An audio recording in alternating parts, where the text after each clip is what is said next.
Jew, and my husband was the first Jew, so I thought I could be on the program. My goodness, you must be Sarah! I didn't know Sarah was a redhead. Wow, I'm so sorry to disappoint you, though, but this program is called The Chew. It is a program about cooking. I know about cooking.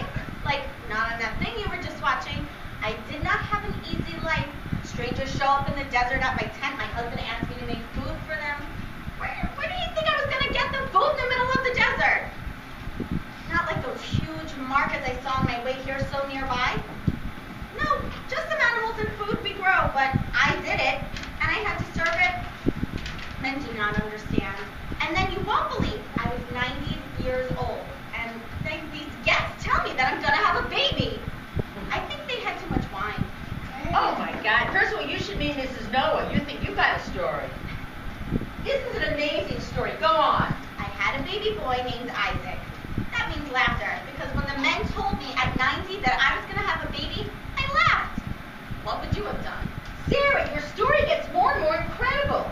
So you were here by mistake, but you do seem to know about some unusual cooking. We can interview you, and just maybe we can put you on the show. I am not alone. I have 3 other women with me. They also know about cooking. Can they come in? They're exhausted between riding on camels and walking in the desert. I could both. Of course, we know all about Haklasat or Him, welcoming the strangers. You actually were the ones who taught us about it. Would you please introduce yourselves? I'm Rebecca. I married Isaac. So Sarah is my mother-in-law. And you know how to cook? My specialty is goat stew. Sounds interesting. Tell me all about it. Well, it's a long story about which I'm a bit embarrassed. Embarrassing situations are not new to the show. In fact, we really like them. So I had two sons. They were twins. One was Esau and the other was Jacob. Esau was older, so he should have inherited the blessing and the birthright from my husband. When Esau was younger, he came home from hunting very, very hungry. And so Jacob was a very good cook, and Esau could smell the red lentil stew. Esau sold his birthright to Jacob for the stew. I was not upset because I'm embarrassed to say that Jacob was my favorite. But that was not your fault that Esau did that. Yeah, but years later when my husband Isaac was an old man who wanted to give Esau his blessing, I told Jacob to bring me 2 goats for good stew for Isaac using Esau's recipe, which is my husband's favorite dish. So that sounds like being kind was what the problem was. Well, I'm just very ashamed, but I had Jacob feed it to Isaac pretending to be Esau. Go on, go on. I can't stand the suspense. This is like one of those reality television shows. Well, Isaac blessed Jacob instead of Esau because it caused a lot of service. Oy vey. This is going to be quite the reality show. Wait, there are 2 more. Who are these women? Cool. Well, this is Leah, and this is Rachel. I know this is confusing, but I'll try to explain. Rebecca, Leah, Rachel, and I are the 4 mothers married to the 4 fathers, Abraham, Isaac, and Jacob. Now, wait a second. Now I am really, really confused. I see there are 4 of you. Let me make sure my math is still intact.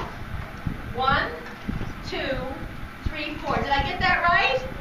Okay, but now this is really confusing. But wait a second. But we have Abraham, Isaac, and Jacob. That's 3. You know what? I don't like to be rude, but maybe they didn't learn to count in the desert? Wait, do you have a piece of paper? Yeah. What, you know how to write?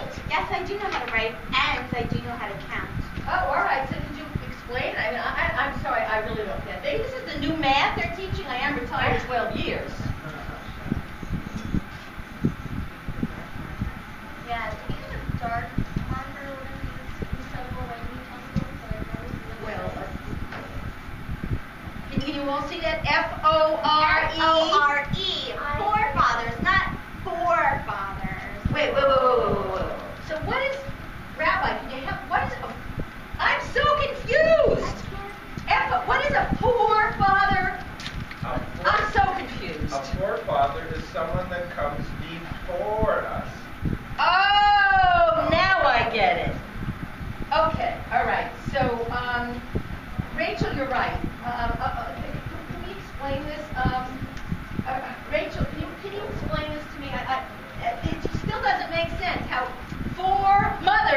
married to 3 fathers? Oh, this is very confusing. You're darn right. I was supposed to marry Jacob. We loved each other so very much. Jacob had to work 7 years to earn the right to marry. Since it was the rule that the older daughter had to be married first, my father tricked Jacob into marrying Leah, and then told him he had to work 7 more years to marry me. You think that was easy? Did you wait? What was a poor girl to do? It was hard on both of us. Rachel had to wait, but I was always being with the baby. So I had son after son, and she had none. But he still loved her more. And then Rachel had a son. Boy, what a fuss. Wait. This is far too much for one show. Okay, we'll stop, but only if you make a deal. Wait a second.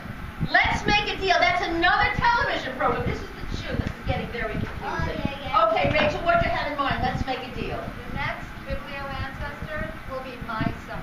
Okay, but shh. Keep the suspense going. We don't want to give away who the next biblio ancestor is going to be. Well, it was lovely meeting you. Now, when I'm wondering, before we let these people go, are there any questions? This is what they do in the reality shows. Are there any questions from the studio audience of these 4 mothers married to the 3 forefathers? Oh my goodness. Anybody have any questions, or am I the only one that's confused? Anybody have any questions? Yes. How could they be full mothers and babies? Oh, we have to be a little bit more explicit.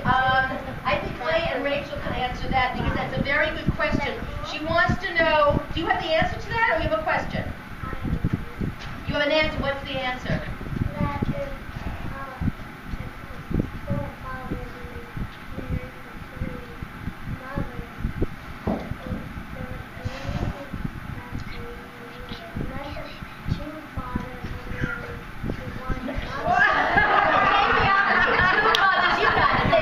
Just twist it. Stand up. Okay, think of it as 2 mothers are married to. I think this young man deserves a round of applause.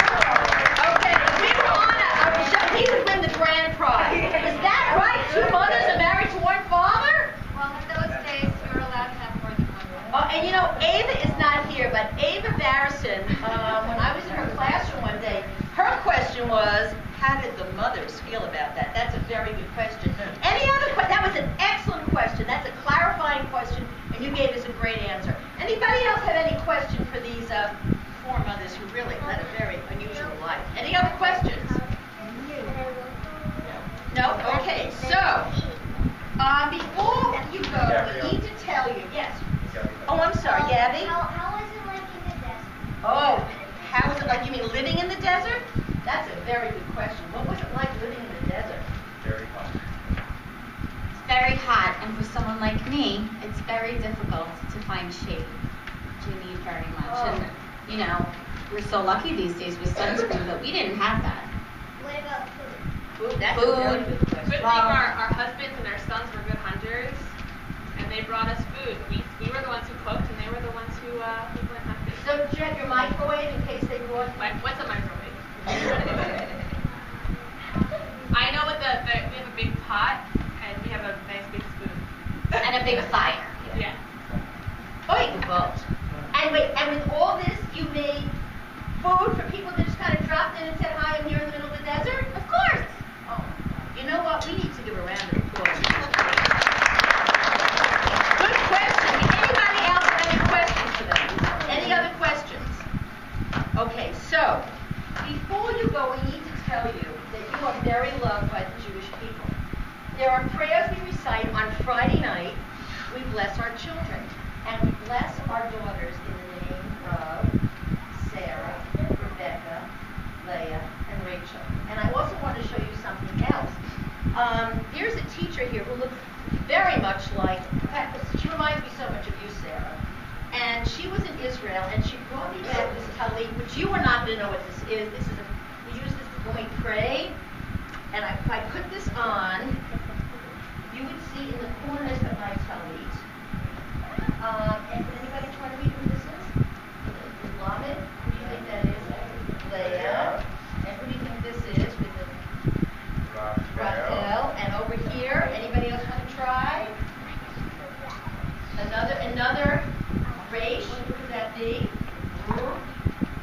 a second. You're going to tell me what this is. Rebecca. And who is the last one?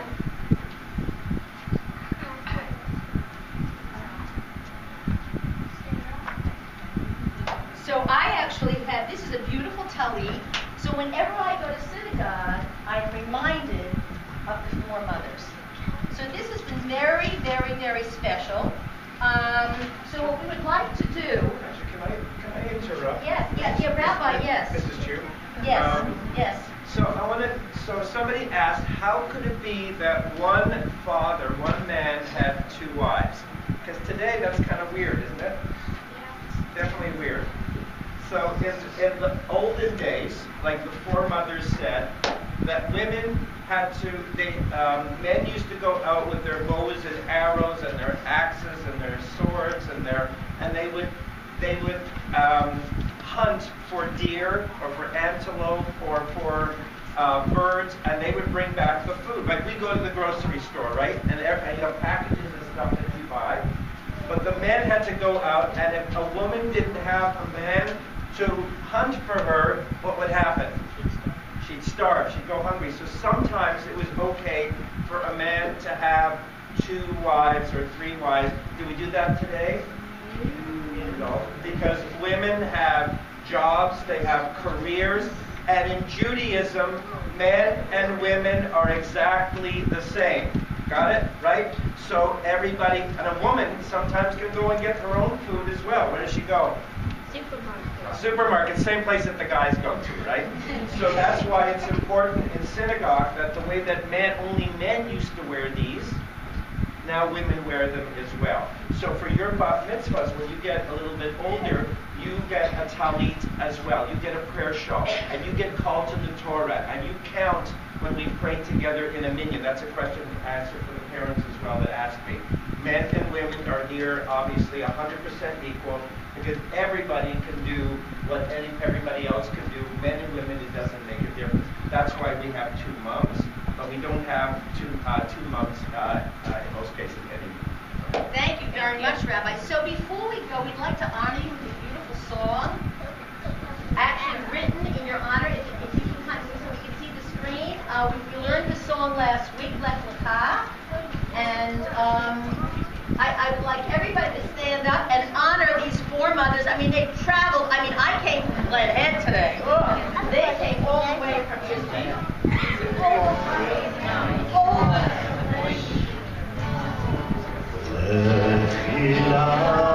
Everybody. To a land that I will show you. Let us come to a place you do not know. Let me laugh on your journey, I will bless you. You shall be a blessing, and you shall be a blessing, and you shall be a blessing, let me laugh.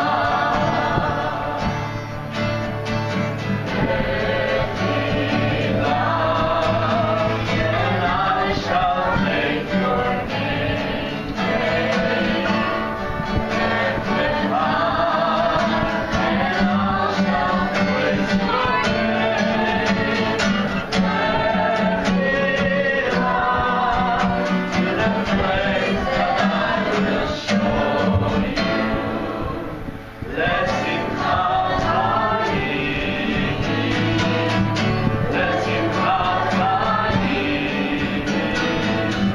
let's sing let's sing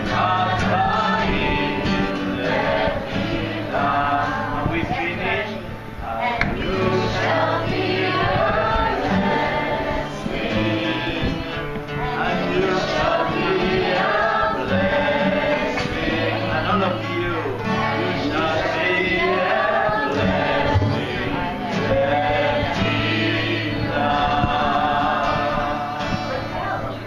let me laugh. Sorry. Leah. I said it right. No, I just wanted to say that thank you so much for honoring us as your 4 mothers. But, 4 mothers wouldn't be so special if we didn't have descendants.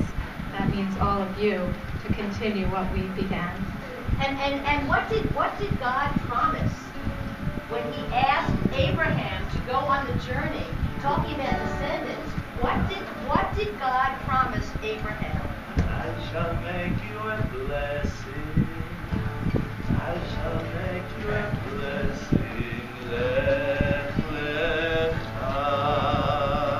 So when God was talking to Abraham, she told Abraham that We don't know. Who knows? Is God a he or a she? Don't know. Why? I'm not sure. I have to think about that. Everybody has to think about that a little bit. But when God was talking to Abraham and Sarah, God said, I will give you many, many descendants. That's you guys. I will make your name great, Jewish people, and you shall be a blessing.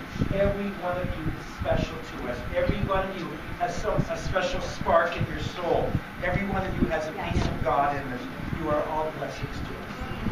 Okay, but before you go, okay, we're gonna take a picture.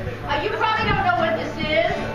This is a camera, and we will email you a picture. What? Here. This is no. Where are we facing?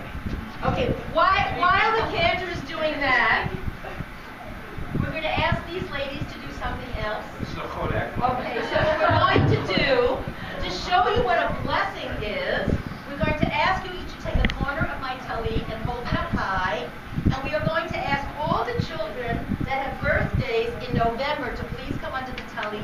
Where's Avery? Where's Avery? Where's Avery? Scott, could you into the kitchen? Avery might be there too. I need my pencils. Oh, the pencils. What? They're in my office. Oh, got it. Okay, so here they are. I have the pencils. Sorry. Okay, so let's everybody. Yes. We did October. Did you October? You were not here. Okay, if you missed October, you are certainly welcome to come up. Everybody needs. Oh, Ava, we were talking about you. We'll tell you in a second what it was all good, Ava. Okay, so everybody, November, come on up.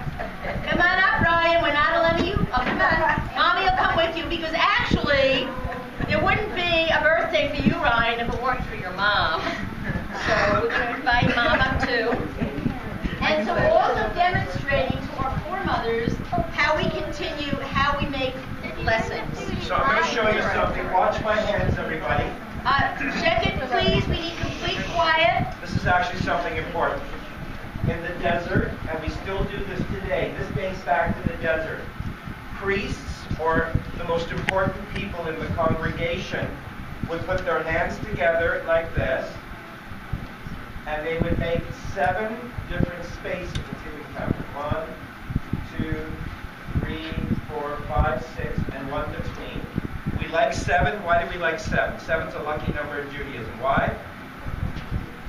7 days in creation, right? That's a good. 4 mothers and 3 fathers make 7. I never actually thought of that. I'm going to interrupt you 1 second, Rabbi, because Ava, the thing that we said, do you remember I walked into your classroom one day and you asked Susan a question when we were talking about 4 mothers and 4 fathers? What was your question? And you knew there were 4 mothers and 3 foremothers, and you said, how did you feel about it? Do you remember? I quoted you. You said, how did the women feel about that? So we quoted you, Ava. So you know what? I'm going to tell you before I give the blessing. Thank you very much, Rudy, for teaching me that 4 mothers and 3 fathers make 7. You know what? There's a saying, I learn more from my students than I learn from my teachers. Absolutely. That was lovely. Okay, so I'm going to do the special blessing, and if anybody wants you to try to do this, it's very hard to keep your finger. Can everybody do that? It's hard to keep your little finger, right? It kind of stretches. You know why? Because my father and great-grandfather, father, all the way to the desert, come from this tribe. So I'm going to make you a blessing. Ready? Yivarecha Adonai v'yishmerecha. May God bless you and keep you. Ya'er Adonai panav elecha v'yichunecha. May God shine God's light all around you and keep you happy and successful this year. Most of all, happy. Yisa Adonai panav elecha v'yasem shalom. May God bless you and keep you and grant you peace and happiness and good things this next year. And everybody says, Amen. And what do we sing to these birthday people as we give them their birthday Yom Holedet Sameach, Yom Holedet Sameach, Yom Holedet Sameach, Yom Holedet Sameach. So, a toda rabah to our emote, and a thank you, and I hope you will come and visit us again. And we look forward to the next Biblio Ancestor, which will be in December, and it will be a descendant of yours. I gotta think of who that might be. I think we have to make his coat, and he has a coat of many colors. A coat? Oh, so we have a tailor coming. A tailor. A tailor. A Schneider. Schneider. Okay, so, check it. We have some very important announcements. Check it. I'm going to remind you about the vote. I'll go back. I'm still not hearing perfect quiet. Does everybody remember the meaning of kavod? What's kavod mean? Kavod means, think of Aretha Franklin. What does kavod mean? R-E-S-P-E-C-T. Respect. Kavod means. So I should hear perfect quiet.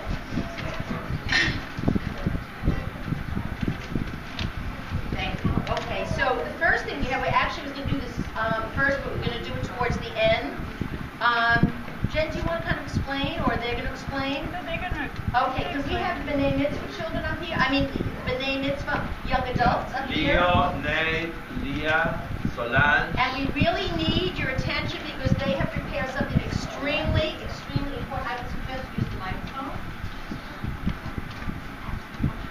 Let's listen. They have some very exciting, even though they're not from 5,000 years ago, they have some important things. It says everything.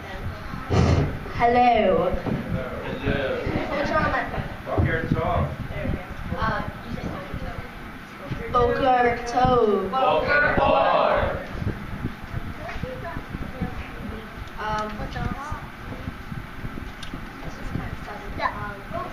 Yeah, the name is class Raising Seductive for a coin-operated video game machine that will generate income for the minute. wow. Did everybody hear? Because you said that, you know, you're hanging out with me too much. You talk fast. Use the other microphone, okay? And a little slower. The CTI B'nai Mitzvah class is raising Seductive for a coin-operated video game machine that will generate income for the minute. All money. What's wrong with that one? Don't use it. I want it to be like this. That means a Pac-Man machine or a pinball machine for earlier in the day, and if you earn it. You mean, actually, wait, let me clear this.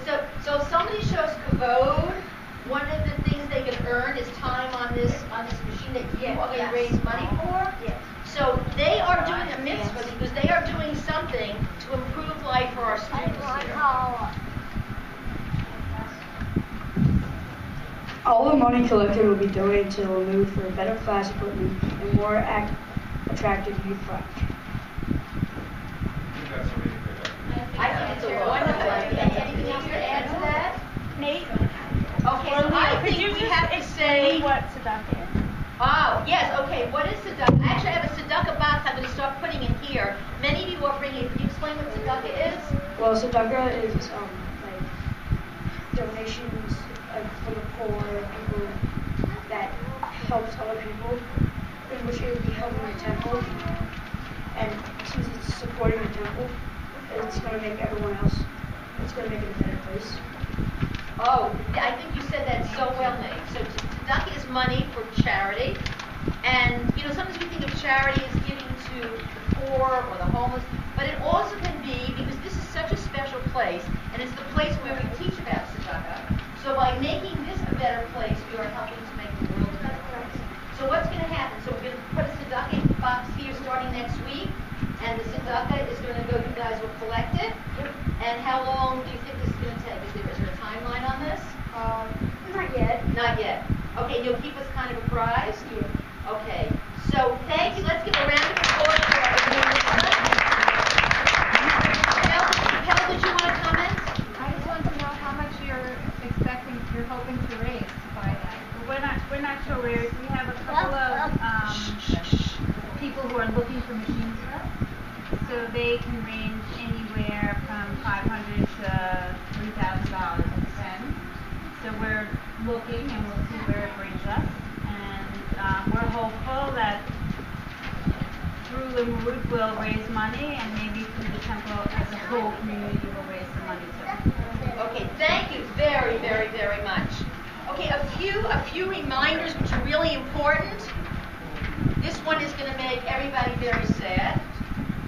I've got my tissue out. Next Sunday is Veterans Day.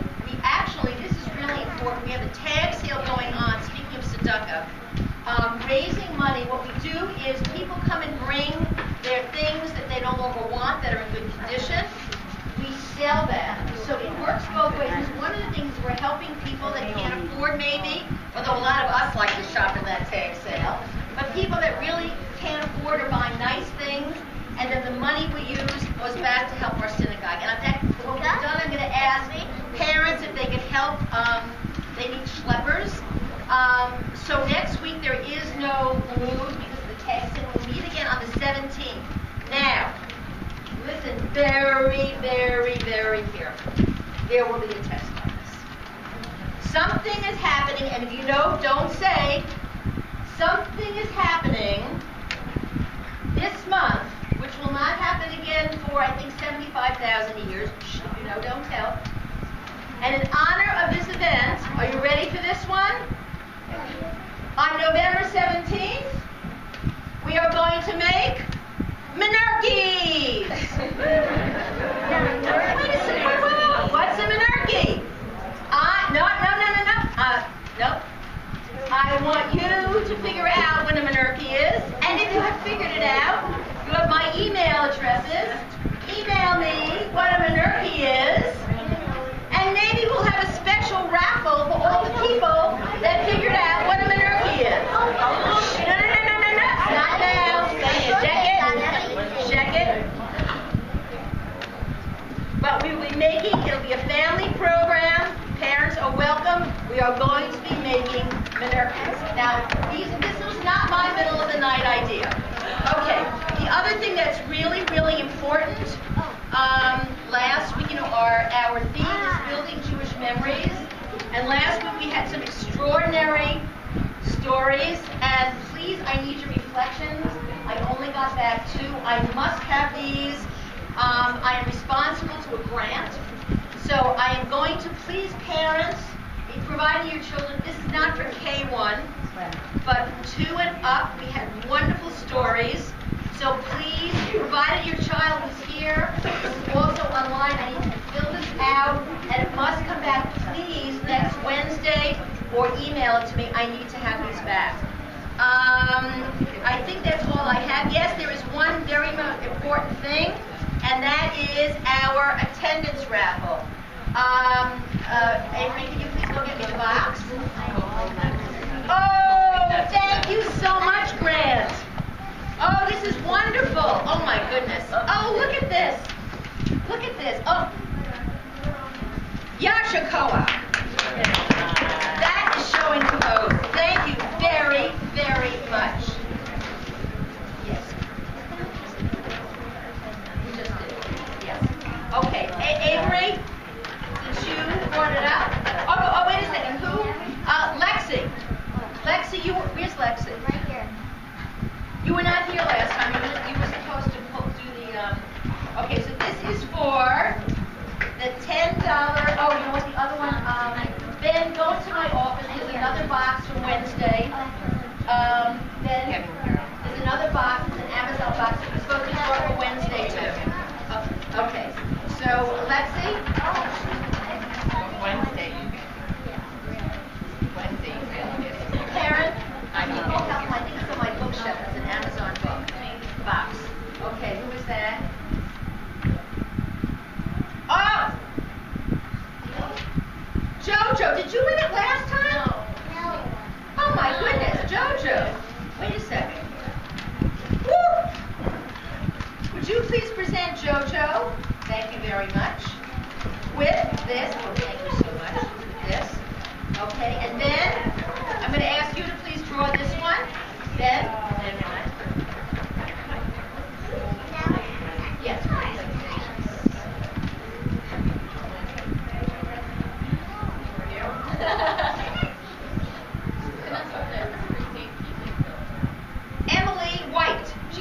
Emily White, she's not here. We will give this to her. Would you like to report on last night? Wait, come.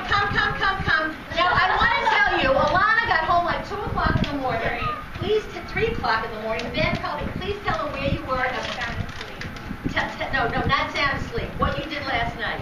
I competed in national championships for marching band. And how did you do? We got 9th in the nation. Yay! And talk about Kavod, because she said, then what time did you get to sleep? Probably not much earlier than that. And they are so dedicated. In spite of that, they are here this morning. So I think that's all I covered. And just to let Madra know, because of the tag sale, we're going to be meeting at 11 o'clock in the cantor's office, Madra. Everybody knows where they're going, and I think I've covered everything. So can we close with the "You shall be a blessing"? Yes. Oh, how much my notes have? I'm going to look at it while we're